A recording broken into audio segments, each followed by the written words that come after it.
Notre shiur sur la Pnimiut Torah, tous les inyanim de Pnimiut Torah, le Seder Ishtalshelut. Il est temps à ce stade-là de parler des Sphirot en général. Les Sphirot, à commencer par les Asara Sphirot Agnozot, les 10 Sphirot Agnozot qui sont la base des Sphirot Agluyot. Gnozot, c'est-à-dire des Sphirot qui sont encore enfouis dans la lumière qui précède le Tzimtzum, donc enfouis dans l'endroit qui va être l'endroit où les mondes vont se tenir. Et ces surotes vont être la base des surotes à venir. Les surotes qui, elles, vont dévoiler l'intention divine dans une construction mesurée. Voilà.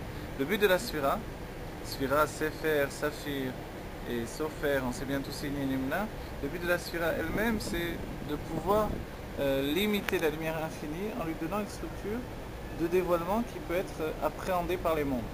On n'oublie pas que les mondes sont des mondes du LM.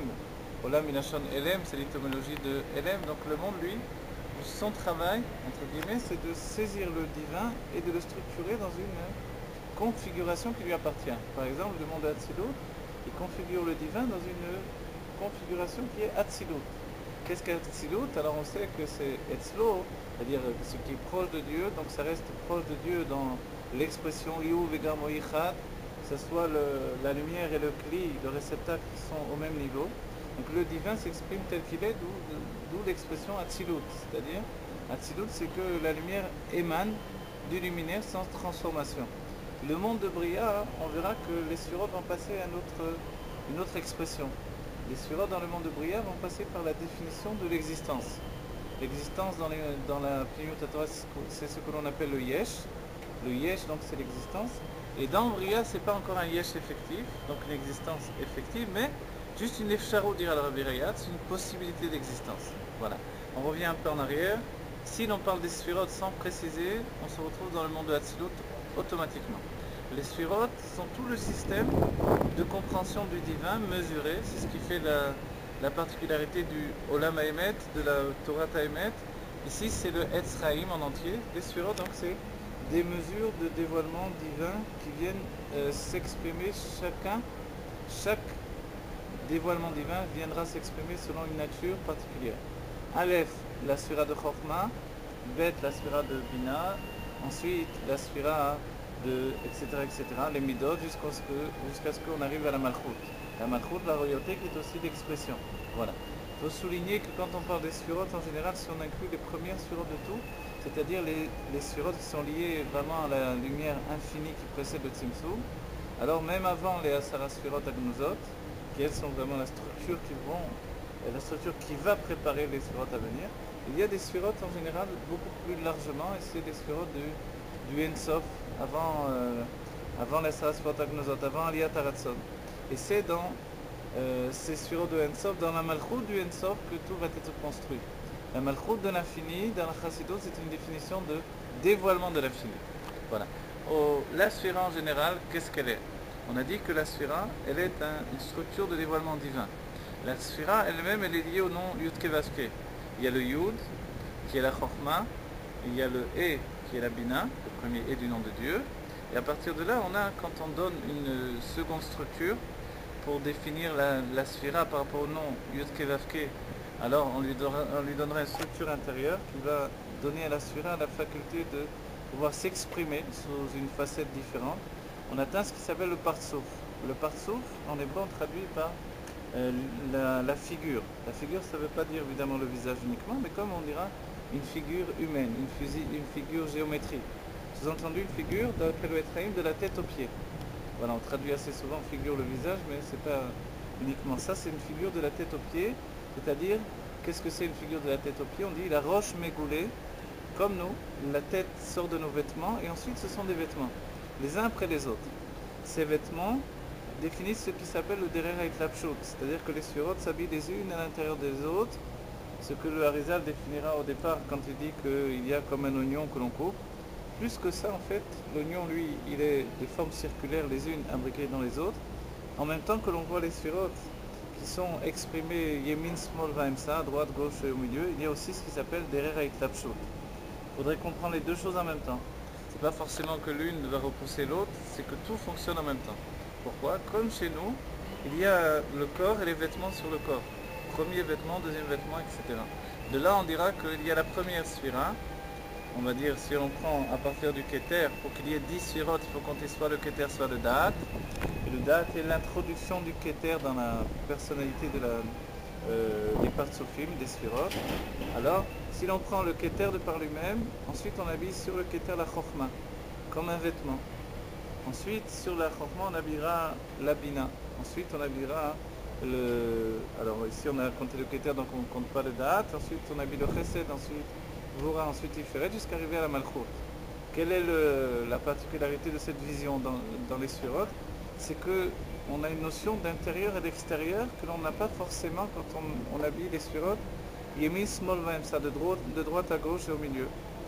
Yemin, Smol, Vaemsa, c'est essentiellement les sphirotes pour mettre en avant le côté de la Itkalelut, c'est-à-dire la fusion qu'il y a entre les sphirotes et l'influence qu'il y a dans chaque sphira. Là-bas, le haut et le bas est un haut et bas par rapport à, non pas une itlapshut, un habillement, mais on va dire un haut et bas vraiment dans l'espace. Quand on parle de itlapshut, c'est une notion de haut et de bas qui est ressentie à l'intérieur de la personne. Sinon, on voudrait dire au-dedans de nous, alors, c'est comme une première couche d'inconscient sur laquelle s'habille le premier niveau de conscience, qui est la Chokhmah. Donc la première couche d'inconscience, c'est le Keter. Ensuite vient s'habiller la Chokhmah. Ensuite, la Chokhmah, c'est déjà un intermédiaire entre le Keter et la Bina, parce que c'est le début de la conscience, mais une conscience qui n'est pas encore structurée réellement. Elle n'a pas encore un langage qui lui appartient. Elle est attachée au niveau de la vision, de la Reïa. Et s'il y a un intellect, puisque la Chokhmah est quand même tout à fait à un niveau intellectuel, c'est encore ce qui s'appelle un intellect qui est un intellect d'évidence, presque un intellect de Emouna, un intellect de foi. Le Tafresh Embed du Rabbi Rachab dira là-bas qu'il y a dans l'intellect ici un intellect qui est du niveau de Anacha Sikhlit, c'est-à-dire quelque chose qui s'est déposé comme une évidence en nous.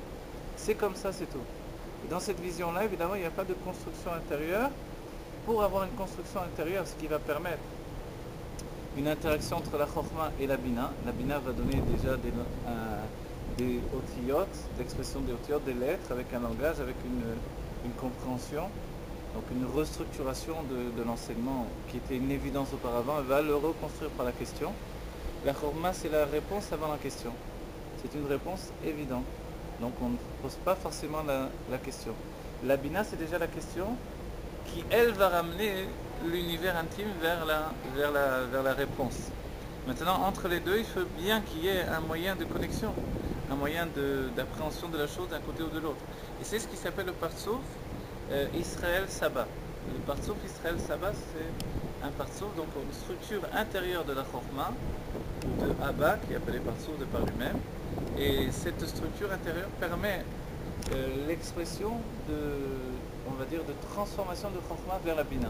Ce que l'on verra dans les textes, par exemple dans le Sefer Yetzirah, il y a la notion de Mevin be Chokhmah ou Chacham be Bina.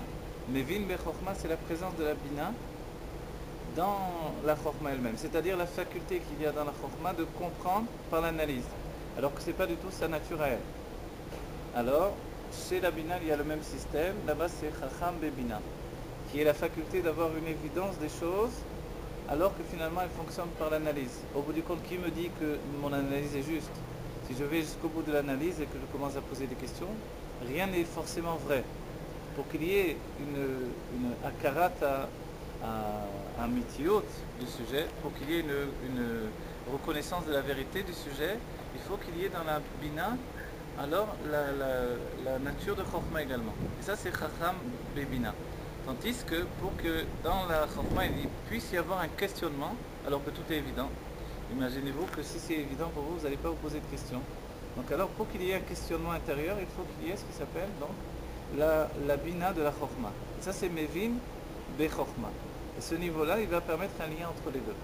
Ce qui est extraordinaire, c'est que le lien ensuite il va apparaître par le biais des Seharot. Les Seharot, ce sont des Tzimtzumim, les cheveux.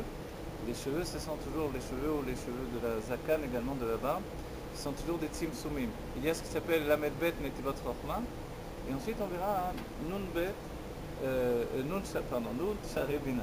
Alors, Lamed Bet Netivot Chokhmah, c'est lèvres Netivot Chokhmah. Qu'est-ce que c'est? Ce sont les Tzimtzumim, les réductions, les contractions, les voilements de la Chokhmah pour qu'elle puisse se donner comme une influence vers la Bina.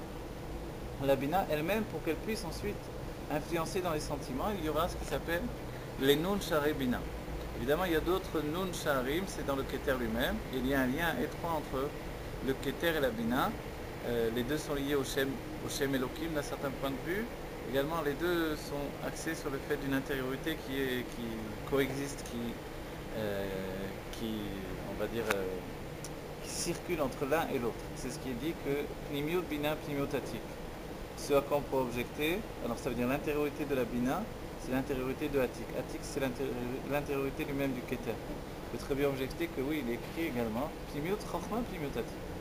Mais voilà, dans Chochma, comme on n'atteint pas encore l'expression structurée, mais une expression beaucoup plus ressentie, beaucoup plus évasive, alors c'est pas encore le chidouche qu'on verra dans la Bina, la nouveauté qui se donnera un jour dans la Bina. Voilà, si l'on prend ces points-là, on comprend bien que le but des Sfirot, c'est quoi? Les Sfirot, quand on a remplacé Chochma par Abba, on a obtenu en plus de la Sphira un Partsouf, alors on a donné une personnalité à une Sphira, qui est également le nom Yud. Le Yud dans le nom Yud Kevavke. Et le Yud lui-même, alors, en vérité, peut être un nom à part entière, puisqu'il peut s'écrire Yud Vav Dalet. Maintenant, chaque fois que je fais comme une fenêtre que j'ouvre dans un paysage à nouveau, c'est-à-dire à chaque fois que je donne un détail, je restructure la personnalité du dévoilement divin. Pourquoi faire? Pour pouvoir le comprendre sous une autre facette. Comme on dirait un homme, il est également un père, mais il est également le fils de son père lui-même. Et il est également, par rapport à son travail, il a une autre personnalité. Par rapport à des personnes qui ne le connaissent pas, il a une allure, une vision que l'on verra. Donc finalement, pour appréhender véritablement le divin dans une istaklout, on va dire un regard profond, un regard qui est autre chose que le superficiel de dire voilà il y a des sfirotes et voilà. Non, profondément quand on veut découvrir qu'est-ce que les sfirotes, alors il faut les voir dans tout leur aspect. Ici on a donné un petit peu en vitesse de voir les choses. Il y a la sphira qui est le dévoilement mesuré du divin. Donc tout le chidouche c'est la limite et non pas l'illimité. Bien qu'auparavant, avant la construction des sphirotes dans le monde de Hatzilut, il y avait des sphirotes en-sofiot, des sphirotes infinies. C'était une préparation aux sphirotes telles qu'elles vont être dans le monde de Hatzilut. Avant le monde de Hatzilut, il y a les sphirotes dans le niveau du En-Sof qui précède le Tzimtzum, on a dit. Et ça s'appelle la Sarah Sphirot Agnosot, les 10 sphirotes qui sont enfermés dans la lumière infinie. Le Sefer Yetzirah dira Sarah Sphirot Blima. Blima, c'est Blimaout, c'est-à-dire sans nature profonde d'expression. Il n'y a pas de nature d'expression encore. Et pourtant, les sphirotes sont là, mais elles sont englobées dans l'infini divin, qui ne leur donne pas d'apparaître comme une entité à part entière. Donc l'individu n'existe pas. Le chidouche même de la sphira, c'est de donner une part dans l'être de ce qui s'appelle l'individu. Est-ce que le divin peut être également un individu? Alors que le divin, du moment où il commence le dévoilement, il englobe tout. Et pourtant, l'individu, c'est ce qui va primer. L'individu, ça devient le juif, avec ses 10 forces de l'âme au-dedans de lui. Et ces 10 forces de l'âme dans le juif, alors, c'est une expression des sphirotes de manière mesurée, de niveau en niveau. Quand l'on aborde la sphira en tant que sphira de par elle-même, alors Chorma, c'est Chorma. Il faut comprendre que c'est Koharma, la force de la soumission. Très bien. Ensuite, je vais analyser dans cette Chorma, il y a 10 sphirotes. Il y a Chorma de Chorma, Bina de Chorma, etc. L'intériorité de la sphira, ce sont les sphirotes elles-mêmes. Il est écrit dans le Etzraïm que comme ça, on continue. Il y a le Chorma de Chorma, et puis Chorma de Chorma de Chorma, et Chorma de Chorma de Chorma. Et ainsi de suite, non pas dans un nombre infini, mais il y a un nombre défini. Ensuite, une fois qu'on a vu cette structure, ce qui s'appelle donc le fait que Akol, Kalul, mi Akol, tout contient tout. La Chorma peut comprendre la Bina, puisqu'il y a Bina dans la Chorma, etc. La Bina peut comprendre la Chorma, puisqu'il y a Chorma dans la Bina. Ainsi de suite, les choses peuvent s'englober. Tout contient tout et tout est contenu dans tout. Première vision, c'est juste une introspection de la sphira de par elle-même. Quand on rajoute la notion de partsouf, donc la figure, on a donné la Chorma à l'image de Abba. Abba, c'est le père. Le père, on va dire pourquoi on a besoin que Abba soit un père. Donc c'est le yo du nom de Dieu qui est à la fois la sphira de Chorma, qui est à la fois le père. Alors on comprend que déjà ici, puisque la finalité c'est nous ici-bas, et c'est le juif habillé dans un corps, on comprend que dans la Chorma, il y a toute la base de ce qu'est un père dans le monde. Ensuite, dans la Bina, on voit le niveau de ce qui s'appelle dans les Parsoufim la Ima. Ima, c'est la mère. On a le père et la mère, on peut enfanter des enfants qui vont être le Zeranpin et la Malchut. pour être Zeranpin, les sentiments, et la Malchut, la royauté, c'est-à-dire l'expression de la parole et de l'action. Entre les deux, on dit qu'il y a le dad qui va faire fusionner les deux. Mais le dad, il disparaît dans la nature des partsoufim. Il n'apparaît pas comme un partsouf. Il est une sphira, mais pas un partsouf. Alors, quand on reprend alors le lien qui peut unir Chorma et Bina, il y a le lien de ce qui s'appelle Israël Saba et Tvuna. Qu'est-ce qu'Israël Saba? Ce qui veut dire donc Israël, le grand nom d'Israël, c'est la maturité des sentiments en réalité de Israël. Et puis Israël Saba, il est devenu un Saba. Et Tvuna, Tvuna c'est une autre notion de Bina. Qu'est-ce que c'est? Ce sont d'un côté les sentiments de Chorma, Israël Saba, de l'autre côté les sentiments de la Bina, Tvuna. Et les deux peuvent s'unifier maintenant. Pourquoi? Tout simplement pour pouvoir transférer ce qui est de l'intellect, complètement déconnecté de la Metsiout, le transporter vers la Metsiout. C'est comme de dire, voilà, j'ai en moi des évidences, mais comment les transporter? Comment parler à mon enfant? Mon enfant parle un autre langage, comment lui dire les choses? Il ne comprendra pas. Alors, pour réussir à les gâcher, à matérialiser la chose et pour lui transmettre, alors j'ai besoin d'avoir un partsouf intérieur. C'est-à-dire, c'est comme si on avait besoin en nous d'avoir une seconde personnalité qui me permette de transférer les choses vers l'autre, de manière à lui donner un langage qu'il comprenne. Et ça, c'est déjà ce qui s'appelle l'autre qui est en moi. L'autre qui est en moi, alors, dans la Bina, c'est encore plus effectif que dans la Chorma, ça devient un tavnit. Un tavnit, c'est comme une boîte. Dans cette boîte-là, j'enferme un autre qui est un autre que moi. La Bina elle-même, elle est la tchouva. Quand on dit Tachouv et fait tchouva, c'est revenir à la Bina, c'est-à-dire l'entité profonde de ma nature, profonde intellectuelle, qui fait que je suis moi déconnecté du monde, déconnecté des autres. La tvuna, c'est devenir moi par rapport aux autres. Je dois parler de telle manière à ce qu'on me comprenne, etc. Je dois limiter si j'ai trop d'enseignements à donner, etc. Voilà. Maintenant, de transférer tout ça de l'un à l'autre, alors il faut une structure intérieure, et ça va être l'avantage du parsouf intérieur de la bina qui est appelée la tvuna. Voilà, on a un peu mis en place les choses de manière rapide, mais essentielle. On a vu des choses très très importantes. On comprendra bien que tout ça, c'est de l'intériorité des figures du divin, et on voit que les sphirotes deviennent plus que des sphirotes, elles deviennent une entité à multiples facettes qui est à même de nous apporter par la Géoula. Dans la Géoula, on verra tout ça de nos yeux, on comprendra, on saisira tout ce qu'il faut savoir sur le divin, et on aura appris tout ça déjà dans le temps de la Galoute. Alors on pourra étudier directement avec le Rabbi Meir HaMashiach, sans passer par un ulpam de préparation. Voilà, que vite on ait ce moment-là de la Géoula Mitil Vashkena. תכף עניין ממש, יחי אדוננו מורנו ורבנו מלך משיח לעולם ועד.